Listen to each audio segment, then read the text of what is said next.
Hello, hello, and welcome back to the Kindred Kitchen. My name is Pam, and V is behind the camera. Hello. If you haven't met us already.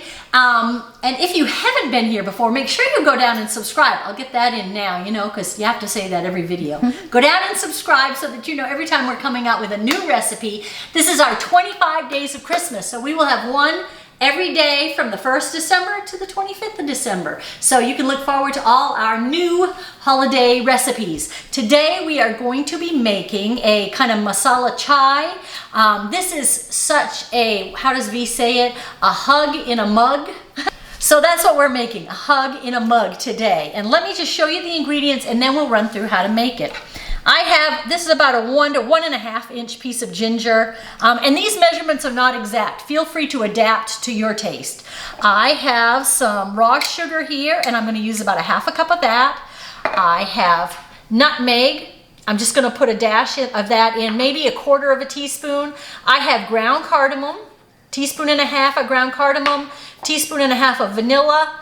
I have 8. These are decaf tea bags. I know V is probably cringing behind the camera because she likes to use the loose leaf tea, but these are 8 decaf tea bags. And I use decaf because my boys like this, and when they're up working late, they'll have some decaf chai, and so I don't want to give them the caffeine that's in regular tea, you know, and caffeine bothers my stomach, so I try to do decaf whenever I can. But feel free to use what you want in your recipe. I have just whole cloves, and there's about 12 of them in here, give or take. I have 4 nice sized pieces of cinnamon bark, cinnamon stick, and these are 4 good pieces. All right. Okay, so I have my pan heating up over here.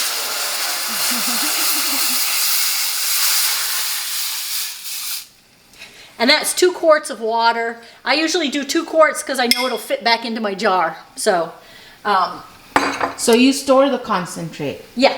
Okay. In the refrigerator. Once you're done and you strain it out, there still will be a little bit of the herbs, the spices in there, and they will settle to the bottom. But that's okay. That's normal. They'll just settle out to the bottom. That's all. So I'm going to take my ginger and just slice it up into thin slices because you want as much surface area as you can have, so you get all the flavors of the ginger in your tea. Hold on, so you just want it, you know, cut up into small pieces. I washed it so that I don't have to worry about the skins being in my tea. I have my cloves. I'm just gonna put this all in here. My cinnamon. I'm just going to put a little bit, like 1/4 teaspoon here of nutmeg. You don't want too much nutmeg in. But it adds so much with the creamy, whatever milk you add in here, whatever plant milk you add, the nutmeg adds to the creaminess of it. And now I've got ground cardamom, so I'm going to add 1.5 teaspoons of that, a generous 1.5 teaspoons. I just love the smell and the flavor of cardamom, so it's one of my faves. My favorites. And I'm going to add 1.5 teaspoons of vanilla. And if you've seen any of our videos, you know that I'm going to put a little bit. I make my own vanilla. It's really, really easy. You take, you can see the vanilla beans in there. I started out with like 6 or 8. I just sliced them lengthwise, put them in here, added some vodka, the best that you can afford, 80, 100 proof, you know. And then you shake it up, and it makes, that's a vanilla extract right there. And then as it gets lower, I will add a couple of beans, add a little bit more vodka. And then when it gets full, like right now, you know, it's got a lot of beans in there, I'll take a few out. And so this is just an ongoing process. And where do you store it? Do you store it in the pantry? Or okay. It has vodka in it, so it's not going to go bad or anything. And now I am going to use 1/2 cup of the raw sugar, but feel free to use what you want, you know.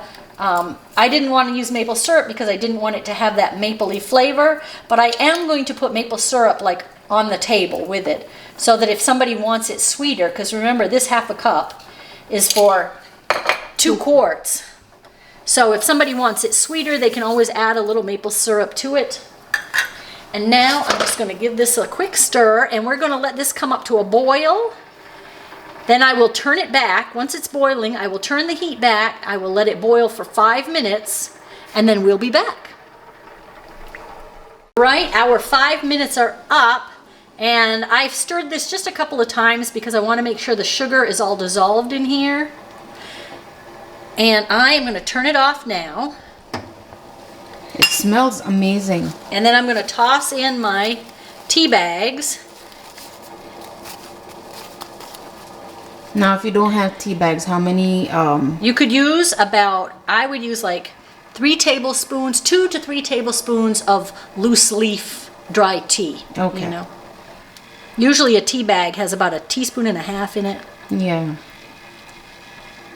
And you could use whatever tea you want to use, really. You just change, you know, whatever you use.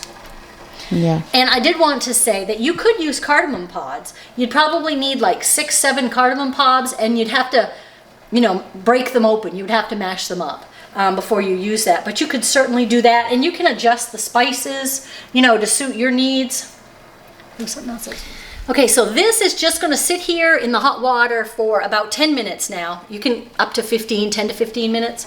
I just wanted to mention that if you don't know anything about leaves versus the bark versus the roots of plants and things, whenever you're dealing with roots or seeds or the bark like cinnamon or ginger, the cloves, any whole seeds and stuff, you want to boil them so that you get the most of the flavor and the nutritional value and the medicinal value of the plant. Whenever you have leaves, they're more tender, the tender parts of the plants, then you just want them to be in hot water. You don't want to boil them. The tea could get bitter if you boil it for a long time. That's why you just put that in hot water or water that was boiling, and you just let it sit. And for plant milk, I am going to use soy milk today, but you could use oat milk as well, a good oat milk, because oat milk just has a little bit of a sweeter, creamier, maybe texture than a soy milk, but either one is good. I have always used soy milk, but I was thinking this morning, you know, oat milk would be pretty good in this too.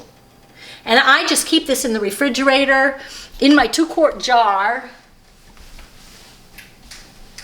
and I have the lid, the pour lid, which you can get these on Amazon. I have this, it's a wide mouth lid, and it fits right on the top of my jar. And that way it makes it easy to get some. And then I usually use about 2/3 to 3/4 of my cup will be the chai tea concentrate. And then I add the other, 1/3 to 1/4 would be the plant milk. That's how I do it. Now, I mean, totally up to you. And then I also will sit out, I will sit out the sugar with a little teaspoon, or I will sit out the maple syrup. So somebody that may want it a little bit sweeter can always add some to their cup. That way I'm not sweetening it for everybody. Yeah. No. I am going to try to strain this without making a mess, and for me that's really hard. This one pours well. I just have to not let all the tea bags come out at once here. And I'm going to do the rest here in a minute, but it looks good, it smells good. So I'm going to pour me, and I'm going to put in some, and then I warmed up my soy milk, so I'm going to top it off with some soy milk and then stir it. I'm going to add a little bit more tea to it. My kids will be so happy when I come home and I have the tea. And there you have it. Doesn't it look delicious? Mm-hmm. Smells good too. Nice and Christmassy. And this is, the cinnamon sticks that I bought this time must be very potent because it does smell of cinnamon, Yeah. So you can really smell the cinnamon in it. So I hope you give this a try for your holiday season. The last time I made this was Christmas last year because it does have sugar in it, and I really don't want to trigger my cravings. I'm really doing great with my weight loss, and I know that the cravings are something that I can struggle with if I go there. So that's why I don't make it very often. So just be aware, if you make it, that it may trigger a few cravings, which if you know what to do, it's not a problem. You know, you just get back on track, have lots of the non-starchy vegetables, and you can get those cravings under control in no time. But I just wanted you to be aware of that. So give it a try. Make sure you go down and subscribe and leave us a comment once you try it and let us know how you like it. And then go on over to kindredvegans.com and sign up for your newsletter, your monthly newsletter. And we will see you back here tomorrow for more of the 25 Days of Christmas. Bye for now.